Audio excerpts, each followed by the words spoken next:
jovens hoje lidem de um modo muito mais fácil com os sistemas computacionais. Não em função de eles serem nativos digitais, mas porque as interfaces evoluíram a tal ponto que eu não preciso aprender códigos para manipular os sistemas. O que nós temos, a mim parece que chamar nativos digitais ou imigrantes digitais deforma o pensamento ou a compreensão do que seja a interface. Primeiro, apesar de os jovens lidarem com sistemas computacionais o tempo inteiro, eles nunca entenderam como isso funciona. Portanto, é um conhecimento raso, é um conhecimento superficial, é um conhecimento de quem usa. Portanto, é técnico, não é tecnológico. Eles não são tecnológicos, eles não têm o conhecimento do que fazem. Tanto que, em provas específicas da área de computação, eles são muito ruins. De outro lado, aqueles que seriam os imigrantes digitais, eles têm uma performance tecnológica muito maior do que os ditos nativos em termos de compreensão do que sejam os sistemas computacionais. A mim parece que essa taxonomia, essa classificação de nativos e imigrantes digitais é muito ruim, ela é mal empregada e ela não nos serve enquanto evolução de pensamento. É como se nós fôssemos taxados de este sabe ou este não sabe, desconsiderando qualquer potencialidade de aprendizado ou de pensamento. Não vejo sentido nenhum na utilização dessa classificação, que para mim é, no mínimo, equivocada. É preciso entender muito mais o potencial tecnológico do que as linguagens do próprio código. Não há uma necessidade efetiva de eu codificar para eu entender a estrutura do código.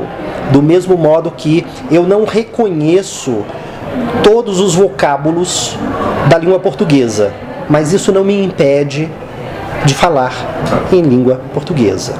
Do mesmo modo, eu compreendo que não saber programar não é necessariamente um analfabetismo digital.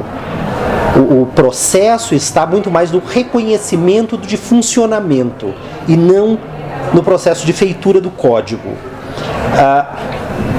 Havia, há muito tempo, uma discussão sobre a necessidade ou não de codificar. Vários autores identificam esta necessidade para se considerar alguém que compreende legitimamente os sistemas computacionais, mas eu não creio que o conhecimento se paute no ato da programação. Eu acho que está muito mais em um contexto ampliado sobre o que é tecnologia, quais são os conceitos-chave de uma tecnologia computacional, como ela lida com todos os processos e os métodos de realização de tarefa, do que efetivamente como se programar. Eu, por um exemplo, programo em uma ou duas línguas computacionais, linguagens computacionais, linguagem de programação. Algumas outras eu não programo e nem por isso me considero um analfabeto digital. Pelo contrário, às vezes eu acho que eu até entendo bem. Não acho que haja uma homogeneidade de construção de pensamento. Acho que nós temos sim determinados processos ou procedimentos que eles seguem uma única lógica. Então, os passos de uma metodologia de realização de tarefa. Mas há um campo em desenvolvimento que explode essa ideia da mesma coisa e faz com que vários produtos surjam e se desfaçam de um modo muito mais ágil.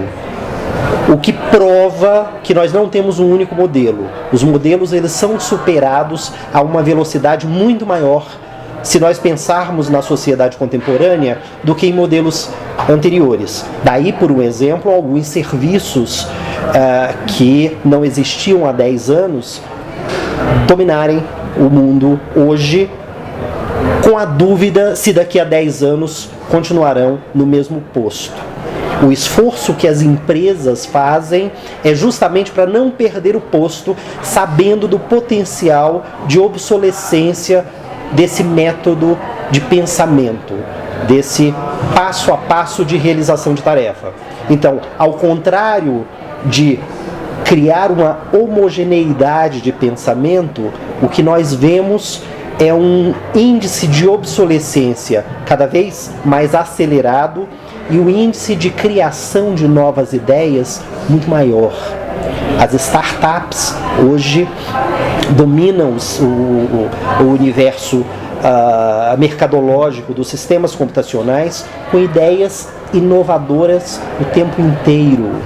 Nós trabalhamos em uma perspectiva de pensamentos complexos, de pensamentos divergentes, de pensamentos articulados, de modo que, em hipótese alguma, nós teríamos uma comprovação de que estamos criando um único método de pensamento. Os pensamentos são cada vez mais diferentes e isso dá um caldo, um resultado muito melhor para a sociedade. E disso nos prova os últimos 30 anos, em que várias empresas, com vários projetos, vários modelos de negócio, vários tratamentos de realização de tarefa são suplantados, são alterados e são diversificados.